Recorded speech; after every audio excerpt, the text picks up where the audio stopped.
É nosso convidado, o advogado Miguel Matias. Muito boa tarde. Boa tarde. Obrigada por estar connosco.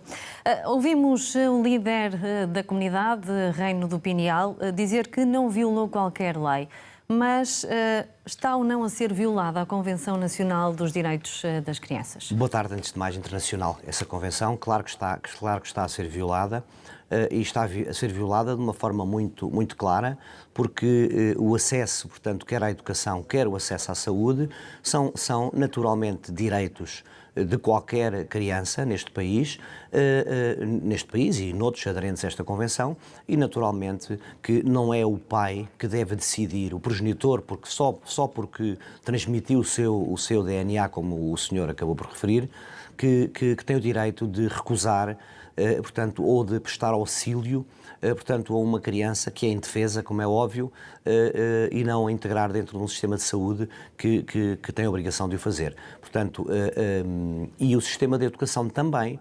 Nós sabemos que existem algumas comunidades ou algumas formas de educação em Portugal que não são exatamente as tradicionais, mas são naturalmente controladas e prestam algumas explicações. Por exemplo, há umas que, se não me engano, chama-se método Waldorf, que têm naturalmente que prestar algumas justificações programáticas sobre aquilo que são os seus métodos de ensino, como é óbvio. Portanto, não podemos viver numa situação em que não existe, portanto, em primeiro lugar, não existe criança registada, não existe ser humano oficialmente existente, dito assim, e, portanto, não há essa disponibilidade do progenitor ou de uma comunidade que manifesta uma alienação social muito profunda para decidir se deve ou não deve, integrada que está num Estado de Direito, integrada territorialmente num Estado de Direito unitário, que é Portugal, deve naturalmente cumprir as regras. Mas o que eu verifico aqui é que este senhor terá lido a Constituição Portuguesa e terá interpretado à sua maneira o direito à educação e o direito à saúde. E, portanto, não é desta forma que nós podemos ler e não é desta forma que devemos condicionar, portanto, a vida de seres a quem devemos cuidar dentro Aliás, daquilo que é um o líder da comunitário. comunidade diz-se grato com o facto da Constituição Portuguesa permitir legalmente o que chama de direito de autodeterminação. O que é que está aqui em causa? Claro que existe um direito de autodeterminação a vários níveis, como é óbvio, não é? A vários níveis. Mas a autodeterminação é uma autodeterminação deste senhor relativamente a ele próprio, ser humano adulto, que pode autodeterminar-se socialmente, pode viver como um ermita, pode ter uma autodeterminação moral, social, sexual, desde que estas autodeterminações não colidam com os princípios fundamentais do Estado de Direito democrático onde nós vivemos.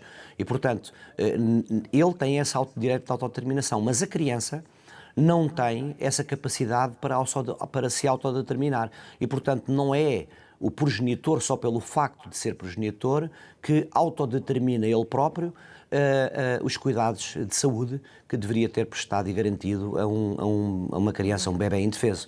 E podemos até estar aqui perante situações que podem configurar alguns tipos de crime tipificados como estão aqui em Portugal. Portanto, nesse sentido, não podemos dizer, como diz o líder da comunidade, que o Reino do Pinhal não representa uma ameaça para a República Portuguesa ou para qualquer cidadão e não impõe as suas crenças aos outros, quando estamos a falar de crianças.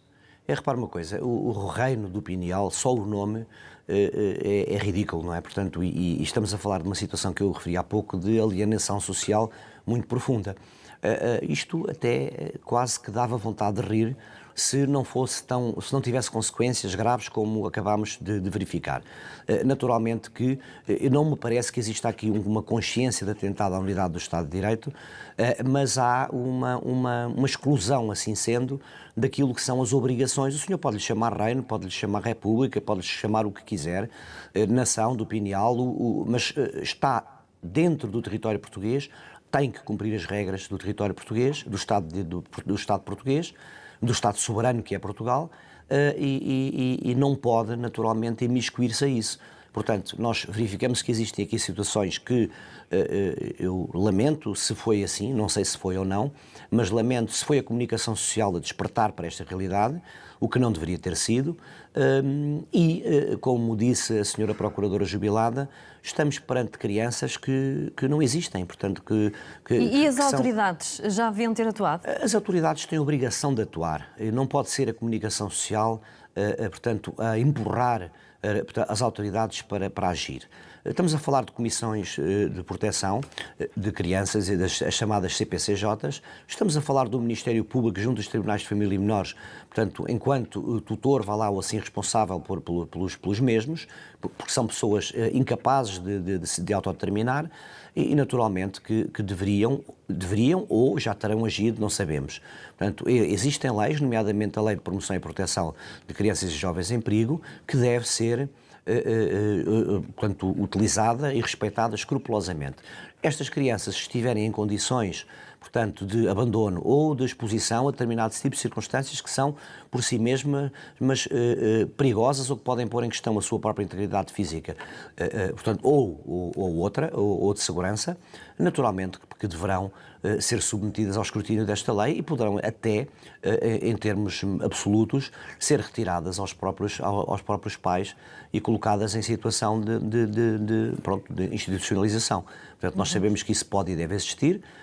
Agora, portanto, estamos a falar nessas circunstâncias, mas também estamos a falar de práticas que podem configurar crimes de exposição ao abandono, como por exemplo esta criança indefesa, que poderá ter sido exposta a uma situação da qual resultou a sua morte, não sabemos.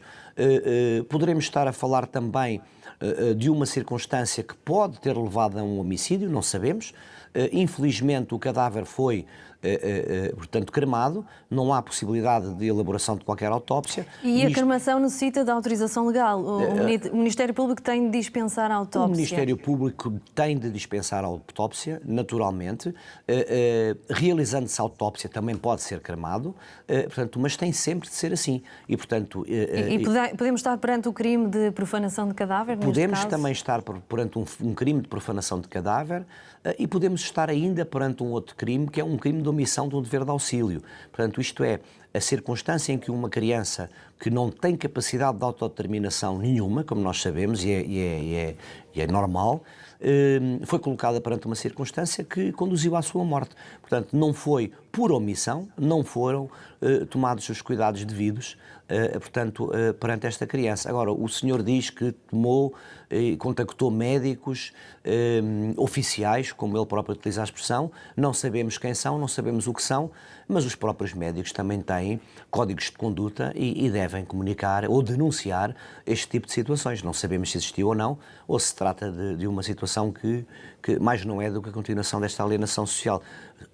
Por último, dizer-lhe que se o senhor diz que vai demonstrar documentalmente o registro desta criança, vai fazê-lo naturalmente dentro daquilo que é, portanto, este estado de alienação chamado Reino do Pineal, em que terão eles próprios alguma forma de documentação do nascimento e da morte desta criança. Portanto, o que aconteceu pode acontecer a outras e urge, naturalmente, tomar medidas e rapidamente. Portanto, tem que ser feito. Miguel Matias, muito obrigada pelos seus esclarecimentos. Nada. Uma boa noite para si, boa tarde para si.